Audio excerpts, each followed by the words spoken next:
Hello, my name is PHIRAPHONG and I will be explaining about the multiplication of large integers for the divide and conquer algorithm.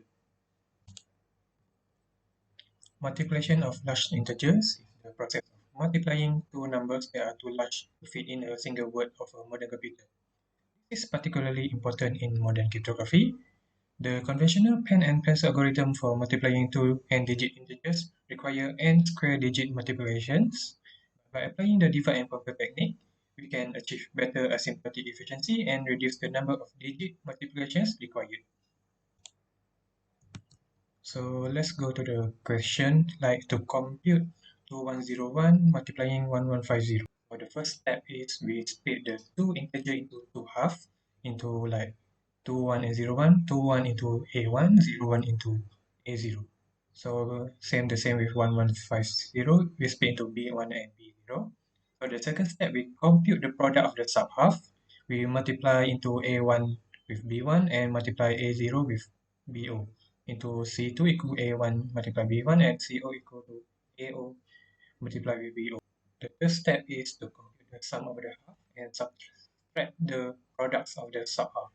So the formula is like for the C1 is equal to A1 plus AO multiplied by B1 plus BO minus C2, which is we get from the step 2 and plus with CO. So we get the result for the third step is 1262, and the last step is we combine the results using the formula, which is A multiplied B equals C, which is equal to C2 multiplied with 10 power of n plus C1 multiplied by 10 power of n by half plus CO.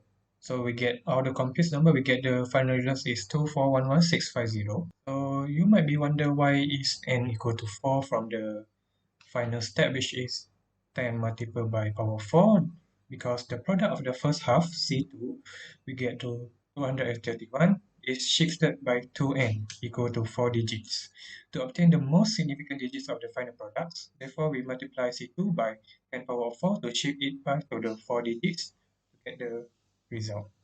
So that's all from me. I will pass to the question to presenter. Assalamualaikum. I'm Muhammad Saleh, entry number 289509. Now I'll be explaining about Strasson's algorithm. So there are actually three things that we need to take note of for Strasson's algorithm. The first one being us dividing the matrices into smaller and smaller submatrices. And the second thing you need to know is that the submatrices will be reaching 2 times 2 base case matrices. And finally, for the larger matrices, we will be using a combination of 7 product of matrices. So now let's have a look on how would we solve the multiplication of 4 times 4 matrices. The first step is to divide the matrices into smaller matrices. For this, we will be noting the first matrices into A and the second matrices into B. The Strasson's notation, the result of the product will be noted by C, and before that we have the combination of the product divided into 4 sections, which we note as C00 until C11. In order to achieve that, from the matrix A and matrix B before, we will split it into 4 sections consisting of each section being a 2 times 2 base case matrices. So for each of the matrix, we will end up with 4 sections of the 2 times 2 matrices. We note it as 0, 0, 0, 1, 1, 0, 1, 1, and so on, depending on the row and the column for the notation. As you can see here, even the matrix B end up with a 4 section of 2 times 2 matrices, like what we did on the matrix A before. Now that we have achieved the base case of 2 times 2 matrices for each matrix, we will end up with 8 different matrices, and from here we will be doing the next step of the 7 combination of product of matrices. Assalamualaikum warahmatullahi wabarakatuh. My name is IRFAN Muhammad SOFIAN, metric number 288.1. So I'm going to continue about the second questions about the stresses algorithm. So to continue from before, which is from step 2, and now to continue to step 3, which is we have to make a 7 combinations of products of matrices by recursively. So this 7 combination of matrices, product of matrices, we're going to name it from M1, M2 until to M7. So as you can see here is in this slide, we're going to calculate for the M1 and M2, where M1 with the summation of A00 and A01 multiply with summation of B00 and B11, we will get the result of 4, 8, 20, and 14.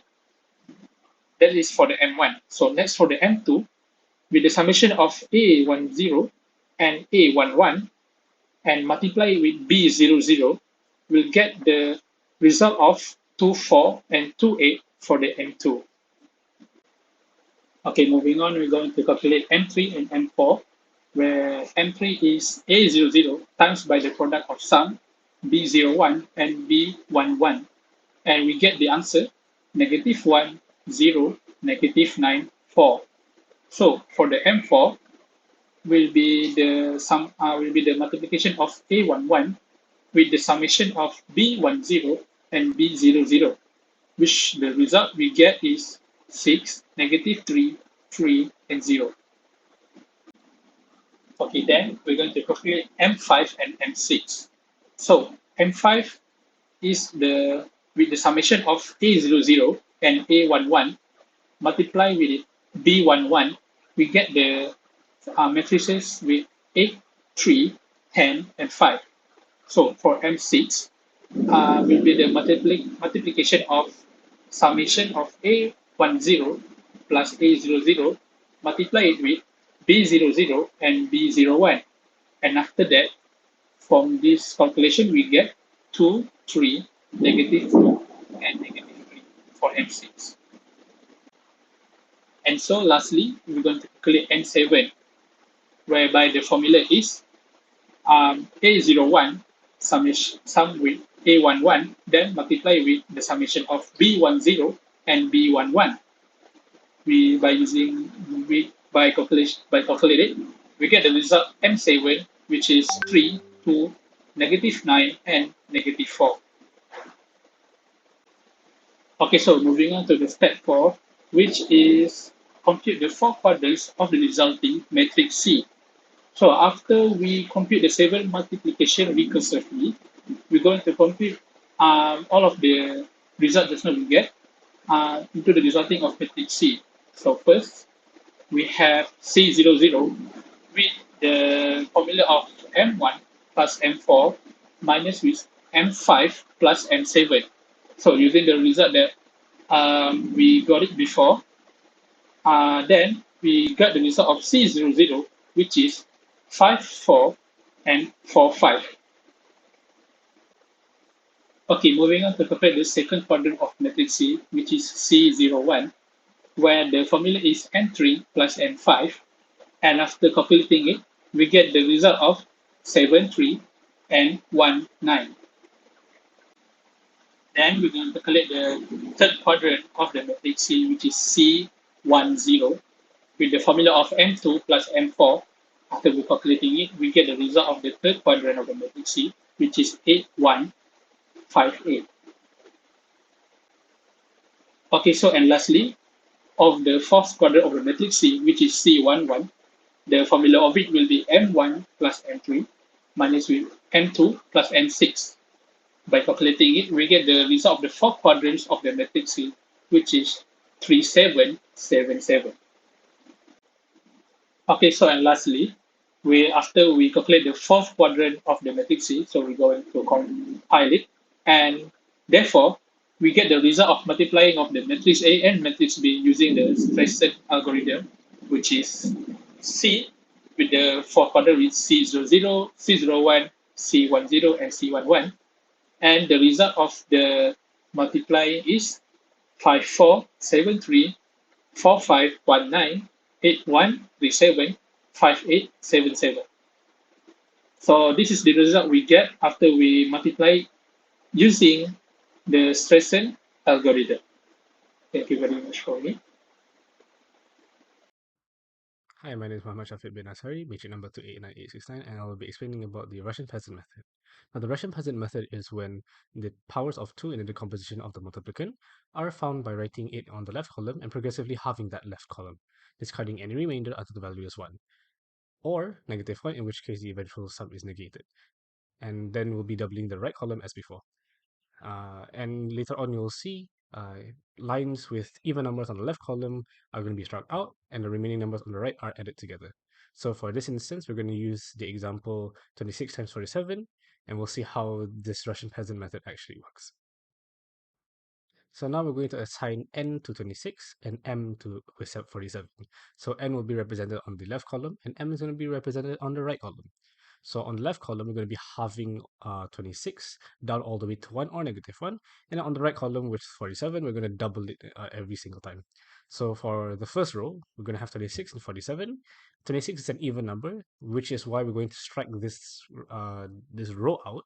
And that's why you see on the carry side, we're going to have 0, or as I put it, voided. So as we said, we're going to half the left column and double the right. So from 26, we halve it down to 13. And then on the right side, 47 gets doubled, you get 94. So with 13 not being an even number, it is an odd number, we'll carry 94, which is in the right column, into the carry column. So we're going to be plussing 94 in the end.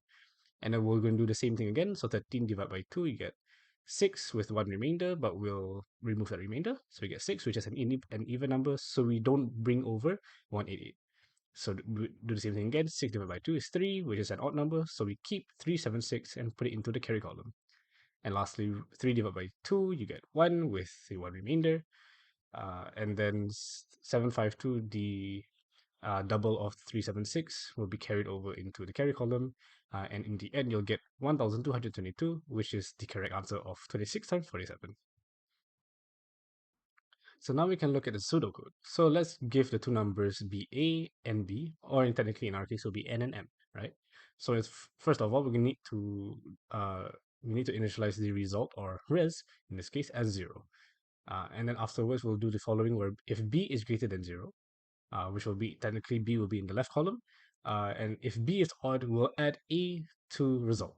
So basically, result plus A equals the new result, and then after that, we'll double A and half B, and then we'll just do this again and again and again and again until B is not more than 0, and it will return the result, which will give you the same thing as the thing that we just talked about before, which is just halving and doubling, and then adding whichever row that was an odd number on the left column. So this is the pseudocode. It's a simpler way to see it, and I hope it helped. Now, the time complexity for this algorithm is theta log n. And how we get that is from the basic idea that to multiply n by m, we can compute in two different situations, where if n is even, is n half of n times 2m, or the n is odd, where you get n minus 1 half that times 2m plus m. So if we assume that halving, doubling, and additions are all constant time operations, this gives us the recurrence Tn, or term n is term n halved plus theta 1, which is the same as theta log n. So the time complexity is log n, which is pretty good. Not gonna lie. But yeah, so in terms of time complexity, it's a pretty fast algorithm, pretty good. And that's about it, really. So now we have the big question. What happens if we, rather do than 26 times 47, we do 47 times 26? Because from the looks of it, halving might take longer with bigger numbers, right? So let's test that out. On the left side, on the left column here, we have 26 times 47, where the left column will have 26. And on the right side, we're going to have 47 times 26, where 47 will occupy the left column. So if you can see pretty clearly that although 47 is slightly bigger than 26 in relatively, 47 has to take 6 steps in order to complete this algorithm, whereas if 26 is on the left column, it takes 5. So it does matter in terms of time efficiency that on which number do you use to put on the left column or whichever column you're going to be dividing most of the time. Reason being is because dividing by half would take less time if the number is smaller, and the bigger the number, the longer it would take because it's just a bigger number. It takes more time to half a big number, right? So if you want this algorithm, if you want the Russian peasant method to be the fastest it can be, the smallest number of the two multiplicants has to be in the column where you're halving it. So in our case, on the left column. So with 26 times 47, the fastest way to complete the algorithm and get the same result is for 26 to be halved and 47 to be doubled. So thank you very much.